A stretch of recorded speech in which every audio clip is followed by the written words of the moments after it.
जय भीम साथियों, यहाँ आए मौजूद सभी साथियों को मेरा जय भीम, फूल जोहार, सतरंगी सलाम। आप सब लोगों का यहाँ होना ये साबित करता है कि अभी हम जिंदा हैं। आपकी मौजूदगी ये साबित करती है कि हम जिंदा हैं, अपनी कौम को लेके, अपने अस्तित्व को लेके, अपनी डिग्निटी को लेके। जिस तरह से हमने कैंपस में हम देख रहे हैं,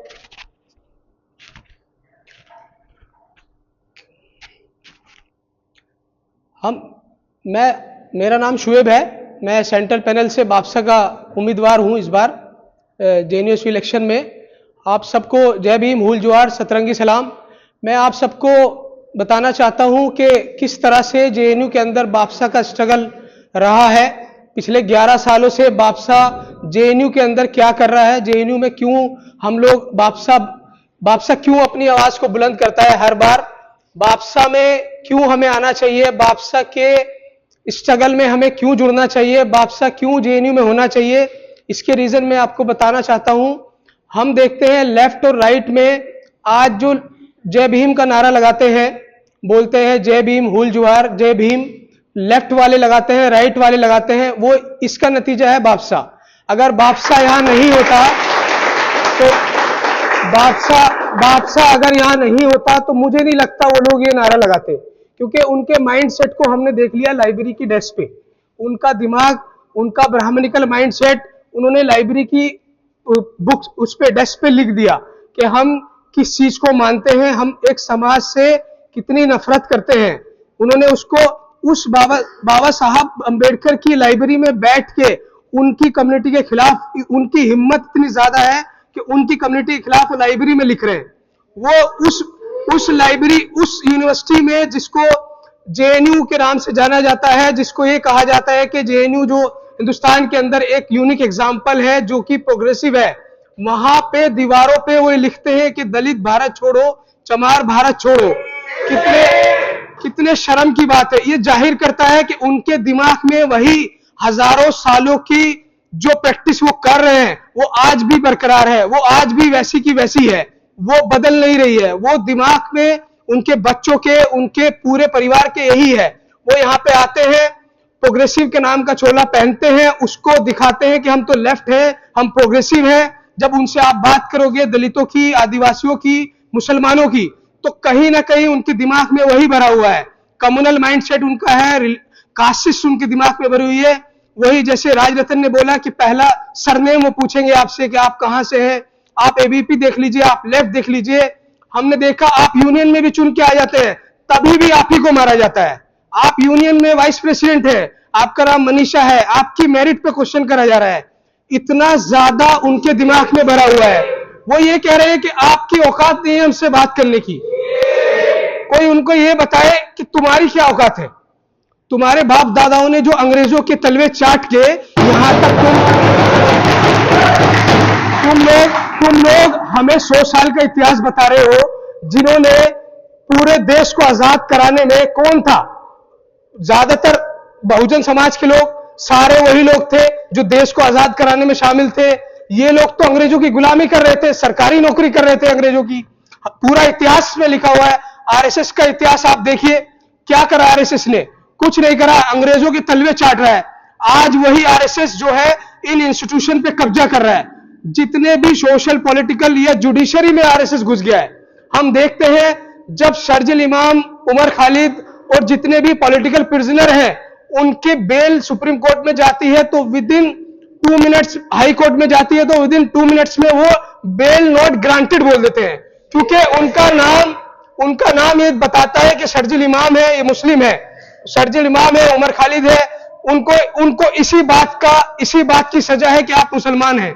आप मुसलमान हैं हिंदुस्तान के अंदर, आपको सेकेंडरी सिटीजन रहना होगा, आपके घर को तोड़ा जाएगा, आपकी आवाज को दबाया जाएगा, आप जरा सा भी बोलेंगे आपके घर को बुलडोजर चला दिया जाएगा।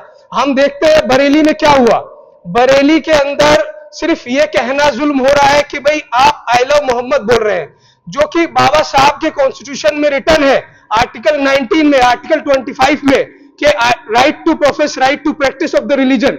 उसको यूपी सरकार किस तरह से मिसयूज करके उनके ऊपर जो प्रोटेस्ट करते हैं, जो प्ले कार्ड दिखाते हैं, उनके ऊपर कैसे एफआईआर करता है। वहीं हम देखते हैं किस तरह से कश्मीर के लोग, लद्दाख के लोग जब आवाज उठाते हैं उनके ऊपर गोली चलाई जा रही है। वहीं हम देखते हैं जब बंगाल में लोग प्रोटेस्ट करते हैं तो उनको बांग्लादेशी बता देते हैं। दिल्ली के अंदर जो लोग प्रोटेस्ट कर रहे हैं उनको नक्सलाइट बता रहे हैं। इनका पूरा एजेंडा, अब इनसे कोई पूछे कि भाई हिंदुस्तानी कौन है, भारत के लोग कौन है? जब आप नक्सलाइट हो जाते हैं, दिल्ली में प्रोटेस्ट करते हैं, आप बंगाल में कर रहे हैं तो आपको बांग्लादेशी बता रहे हैं, आप जेएनयू में कर रहे हैं तो आपको वो बता रहे हैं कि जी आप जो है ये तो एंटी नेशनल है, स्टूडेंट प्रोटेस्ट कर रहे हैं तो एंटी नेशनल हो गए। इनसे पूछे कि भाई आप हिंदुस्तानी है, आरएसएस हिंदुस्तानी है जिसने 50 साल तक हिंदुस्तान के झंडे को नहीं फहराया, कितने शर्म की बात है। आज वो हमें नेशनलिज्म का पाठ पढ़ा रहे, आज वो हमें नेशनलिज्म का पाठ पढ़ा रहे। मैं यहाँ पे काउंसलर हूं, हमने देखा है लाइब्रेरी में जो हुआ उसके लिए मैं बादशाह के साथ जुड़ के हम लोग पुलिस थाने गए, हमने एफआईआर करवाई साथ में मिलके। उसके अलावा जो मैंने अपने काउंसलरशिप में रहते हुए जो भी काम करे वो मैंने अपने उसमें रिपोर्ट में पेश करे, वो यूनिवर्सली पास हुआ। मेरे सेंटर के लोगों ने बोला कि भाई आपने बहुत अच्छा काम करा है पिछले 4 महीने का टाइम था सिर्फ, उस 4 महीने में जो भी आपने काम करा बहुत अच्छा करा। मैं सिक्योरिटी कन्वीनर था, सिक्योरिटी कन्वीनर होते हुए जो भी प्रॉब्लम्स जेएनयू के अंदर सिक्योरिटी ब्रीच को लेके आई, वुमेन्स के इश्यूज थे, उनको मैंने डील कराया। मैं पर्सनली जाके सिक्योरिटी इंचार्ज से मिला। उसके अलावा मैं देखता हूं कि कैंपस में जितने भी प्रोटेस्ट हो रहे थे, शर्जील इमाम को लेके या बादशाह ने जो प्रोटेस्ट करे उसको लेके, सब में मैं इन्वॉल्व था। मैं पिछले 1 साल से 2 साल से जेएनयू में हूं, 3 साल से जेएनयू में हूं। लगातार मैं हर मूवमेंट में, हर प्रोटेस्ट में जो कि होना चाहिए, लद्दाख का प्रोटेस्ट हो या फिर नजीब के लिए हो या फिर नजीब के लिए अभी हमने मार्च करा था, बादशाह ने मार्च करा था, उसमें हम लोग शामिल थे। हम देखते हैं कि जब हम बात करते हैं नजीब की, इसी कैंपस के अंदर देखिए, मैं हैदराबाद से पढ़ के आया हूं, मैं हैदराबाद में था। रोहित वेमुला को वहां पे किस तरह से इंस्टीट्यूशनल ने फोर्स करके उसको मर्डर करने पर मजबूर करा, उसको किस तरह से फोर्स करा गया। इसी तरह से हम देखते हैं रोहित वेमुला हैदराबाद में, नजीब जेएनयू के अंदर गायब हो जाते हैं। दोनों में कोई फर्क नहीं है, दोनों सेम, दोनों ही मार्जिनलाइज हैं, दोनों ही लड़ रहे थे, अपने हक के लिए लड़ रहे थे, दोनों ही आवाज उठा रहे थे। दोनों ने आवाज उठाई तो दोनों, एक को गायब कर दिया गया है यहाँ एबीपी के गुंडों ने। लेफ्ट में इसका क्या रोल है? लेफ्ट भी उतना ही जिम्मेदार है जितना राइट है। लेफ्ट के जो प्रेसिडेंट थे उन्होंने क्या लिखा कि नजीब जो है मेंटली इल है। कितने शर्म की बात है, आप किसी के खिलाफ इतने, आप बोलते हो प्रोग्रेसिव हो और आप एक तरफ माइनॉरिटी स्टूडेंट जो कि गायब हो गया उसके खिलाफ आप लिख रहे हो कि वो मेंटली इल है। उसी को सीबीआई ने बेस बना के पूरा केस ही क्लोज कर दिया कि हम लोग उसको ढूंढ नहीं पा रहे हैं, हमें नहीं पता वो कहां है। अगर वो नहीं होता, एफआईआर में वो नहीं लिखा जाता तो सीबीआई उसके लिए जिम्मेदार होता, दिल्ली पुलिस के लिए जिम्मेदार होती, जो यहाँ पे वाइस चांसलर थे एडमिनिस्ट्रेशन जिम्मेदार होता। लेकिन पूरे केस को डिस्ट्रॉय कर दिया, पूरे केस को डाइल्यूट कर दिया। किस तरह से लेफ्ट ने जेएनयू कैंपस में, आज भी हम देखते हैं कि कैसे मुंतिहा जो जनरल सेक्रेटरी है उनको बोलते हैं आप आईएसआई चले जाइए, आप नजीब को ढूंढ के लाइए, आप नजीब को ढूंढ के लाइए, आपको पाकिस्तान से फंडिंग आ रही है। पर्टिकुलर माइनॉरिटीज को, एससी एसटी ओबीसी को टारगेट कर रहे हैं। आप लेफ्ट में हैं, कोई आपको तब भी वो टारगेट कर रहे हैं। आप राइट में तो पूरा हायरार्की है, वो तो पूरा वर्ना सिस्टम चल रहा है। आप एबीपी को पूरा देख लीजिए, कोई बहुजन को टिकट नहीं मिलेगा, पूरे सवर्णा को टिकट देंगे वो लोग, उन्होंने पूरा हायरार्की मेंटेन करा हुआ है। जॉइंट सेक्रेटरी पे वो दलित को दे देंगे फॉर द नेम सेक, या एसटी को दे देंगे for the name sec, tokenism के नाम पे। इसी तरह से आप राइट में देख लीजिए, अभी जैसे हम देखते हैं कि 3 साल, 1 साल, 2 साल अगर कोई आता है तो फिर बोलते हैं कि नहीं अब हमें मिश्रा जी को टिकट देना है, अब हमें दुबे जी को टिकट देना है। मतलब इनको ये लगता है कि बहुत दिन हो गए सोशल जस्टिस करते करते, अब हमें जो है इसको बंद करना चाहिए। अब बहुत आगे प्रोग्रेस हो गया, हमारा समाज बहुत आगे निकल गया है, अब हमें उसको वहीं लाना होगा जहां हम थे। ये सब रेटोरिक है, ये सब क्या है कि आपको बेवकूफ बनाया जा रहा है। मैं सच बता रहा हूं, आपको बेवकूफ बनाया जा रहा है लेफ्ट राइट के नाम पे। लेफ्ट राइट के नाम पे क्या करते हैं? वायलेंस करा देते हैं। पूरा कैंपस का डिस्कोर्स चेंज हो गया कि भाई वायलेंस हो गया। अरे यार, आप अपने प्रेसिडेंट को प्रोटेक्ट नहीं कर पा रहे हैं तो फिर हमें कैसे प्रोटेक्ट करेंगे? आप संगठन चला रहे हैं, आप बताते हैं कि हमारे 400 लोग हैं, हमारे 600 लोग हैं, 5 लोग आके आपके प्रेसिडेंट को पीट के जा रहे हैं, आप उस पर रोटी सेक रहे हैं सत्ता की। इससे सारा स्टूडेंट कैंपस थक गया है सुन सुन के। पिछले 6 साल से आप यही बात कर रहे हैं कि भाई वायलेंस हो रहा है, वायलेंस हो रहा है। अरे आपको चुना था ना, आप क्या कर रहे हैं? आपको किस बात के लिए चुना है? भाई स्टूडेंट रिप्रेजेंटेटिव का मतलब ये होता है ना कि आप स्टूडेंट को प्रोटेक्ट करेंगे। जब आप ही प्रोटेक्ट नहीं है तो स्टूडेंट क्यों आपको वोट देगा? स्टूडेंट उसको वोट देगा ना जो प्रोटेक्ट करेगा। भापसा वाले प्रोटेक्ट करेंगे, कोई भापसा के एक आदमी को हाथ लगा दे, किसी की हिम्मत है? कोई भापसा के एक्टिविस्ट को कोई हाथ लगा दे पूरे इस कैंपस में? हिम्मत नहीं है, क्योंकि हम मजबूत है, हम लड़ना जानते हैं, हम लड़ रहे हैं। ये साबित करता है कि आप प्रिविलेज हैं।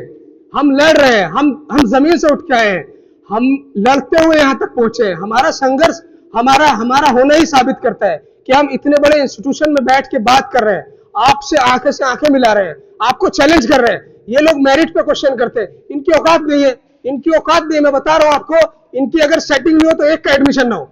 पीएचडी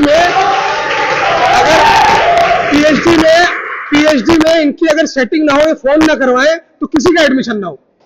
मैं बता रहा हूं। और क्योंकि इनका नाम काफी है, मिश्रा है, दुबे है, पांडे है, चौबे है, सारे एक हो जाते हैं 2 मिनट में। इनको लगता है हमारे ऊपर हमला हो रहा है। मैं तो ये भी सुना हूं कि बोलते हैं कि यार मिश्रा सारे खत्म हो गए सरकारी नौकरी से। आप बताइए, मतलब ये कैसी बात है? डेटा बता रहा है कि आईआईटीज में 90% अपर कास्ट है। 90% अपर कास्ट प्रोफेसर आईआईटीज में है। जेएनयू में आप निकाल लीजिए, डेटा बता देगा। वो तो पूरा डेटा है कि भाई ये कैसे हो जाएगा कि आप गायब हो गए। इतना डिस्टॉर्टेड वर्जन ये लोग अपने सामने लाते हैं क्योंकि इनको लगता है कि सोशल जस्टिस, यही सोशल जस्टिस है। हम आपको रिप्रेजेंट करेंगे, हम आपकी आवाज बनेंगे।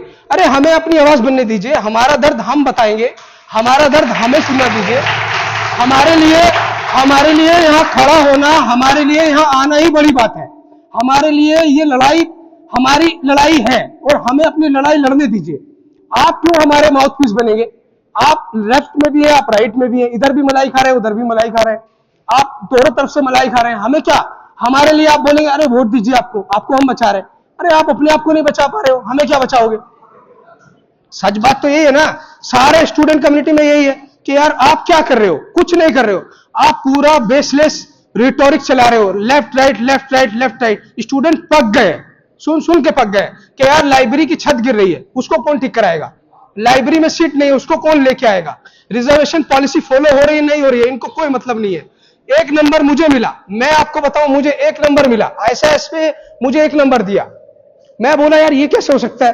मतलब मैं भी घबरा गया कि यार 1 नंबर, मतलब मेरे प्रेजेंट होने का 1 नंबर, क्योंकि मेरा नाम शुएब है। उनको दिखा कि अच्छा आप फलाने हैं। अब मुझसे पूछा जा रहा है कि भाई आप ये जानते हैं, आप सारे जवाब देने के बाद 1 नंबर दिया। मैं SAS में इतना बहुत ज्यादा डिप्रेसिंग हो गया कि यार ये क्या बात हुई।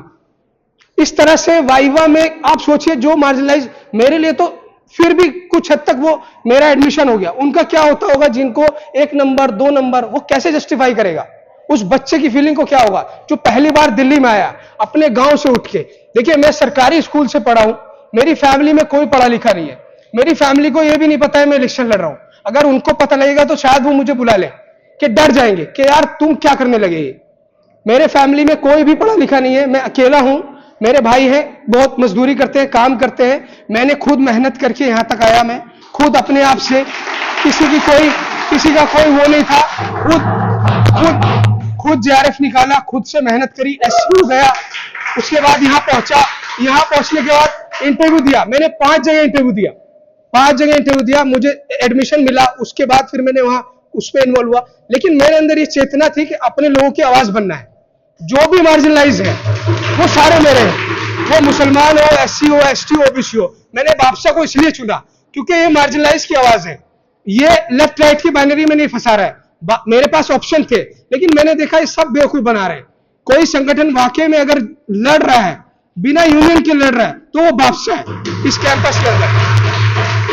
मेरे लिए बहुत आसान था, मैं लेफ्ट में जा सकता था, मुझे टोकनिज्म के नाम पे कुछ भी दिया जा सकता, लेकिन मैंने नहीं चुना। हार जीत मुकद्दर है, जो होगा देखा जाएगा, लेकिन अपनों की आवाज को बुलंद करना। क्योंकि बहुत सारे लोग ऐसे हैं जो यहां तक नहीं पहुंचते हैं। हम बोलेंगे वहां से, हमारी आवाज जाएगी उन तक, उन्हें भी हिम्मत आएगी, उन्हें भी भरोसा होगा कि कुछ लोग हैं जो JNU में हमारे लिए बैठे हुए हैं, कुछ लोग हैं जो लड़ रहे हैं। बहुत लिमिटेड लोग हैं लेकिन लड़ रहे हैं, कुछ भी होगा हम उनके साथ खड़े हैं। उन्हें भरोसा दिलाना बहुत जरूरी है। मैं आप सबको यही बात कहना चाहता हूं, बादशाह कमजोर नहीं है, बादशाह बहुत मजबूत है, डिस्कोर्स के लिए हम बहुत मजबूत है। हिंदुस्तान में अगर कोई फोर्स है सेफ्रेनाइज को, इन भगवाधारियों को हराने के लिए, तो मैं ये मानता हूं इन ए जेन्युइन सेंस कि सिर्फ है अम्बेडकराइट फोर्स। और कोई डिस्कोर्स पूरे हिंदुस्तान, पूरे भारत पे इसको काउंटर कर ही नहीं सकता है। ये सवर्णवादी को काउंटर करने का एक ही सॉल्यूशन है, एक ही दवाई है, वो है अम्बेडकराइट दवाई। क्योंकि आपने देखा होगा, हम लोग गए बाहर, हमने प्रोटेस्ट करा, हमने झंडा लहराया, पुलिस की हिम्मत नहीं थी जो हमारे पास आ जाए। अगर वही झंडा लाल होता तो पुलिस अरेस्ट कर लेती, बोलती है नक्सलाइट है, ये माओइस्ट है, अरेस्ट करो इनको। क्योंकि अम्बेडकराइट होना आसान बात नहीं है, मुश्किल है, सच बात है, स्ट्रगल बहुत लंबा है। लेकिन एक बार आपको ये समझ आ गया कि यही वो ताकत है जो इस हिंदुस्तान में, इस भारत के अंदर इनको हरा सकती है। नहीं तो आप देखिए, ये दोबारा से वही वर्ना सिस्टम लेके आने वाले हैं। हिंदू राष्ट्र का आइडिया ब्राह्मणवाद का आइडिया है, ब्राह्मणिज्म का आइडिया है। उसमें माइनॉरिटी की जगह नहीं है, उसमें आदिवासियों की कोई जगह नहीं है, उसमें दलितों की कोई जगह नहीं है। आप वही चले जाएंगे जो 3000 साल से यहाँ कैंपस पूरे भारत में चल रहा था, ये लोग वही लेके जाना चाहते हैं। इसमें कोई नहीं है, इनका टारगेट सीधा सीधा है कि हमें इसको हिंदू राष्ट्र नहीं बनाना है। हिंदू राष्ट्र तो फैंसी टर्म है, उसको बनाना है ब्राह्मण राष्ट्र। क्योंकि उसमें सिर्फ, क्योंकि राज एक ही होगा, वो होगा ब्राह्मण का, बाकी सब उनकी सेवा करेंगे। यही सिस्टम ये बनाना चाहता है। इस सिस्टम को तोड़ने के लिए इस पूरे कैंपस में भी आप देखते हैं वही होता है, कैंपस में भी इसी तरह का पैटर्न दिखता है। आप अभी देखिएगा, नॉमिनेशन होगा, उसमें आपको दिखेगा क्या पैटर्न है, पूरा कास्ट हायरार्की देखिएगा, उसमें कौन ऊपर है कौन नीचे है, पूरा वर्ना सिस्टम दिखेगा। क्योंकि अगर कोई है, मैं फिर आपसे ये बोलूंगा, पूरे जेएनयू में अगर कोई ताकत है तो वो बादशाह है, और बादशाह आपके राइट्स के लिए लड़ रहा है और लड़ेगा।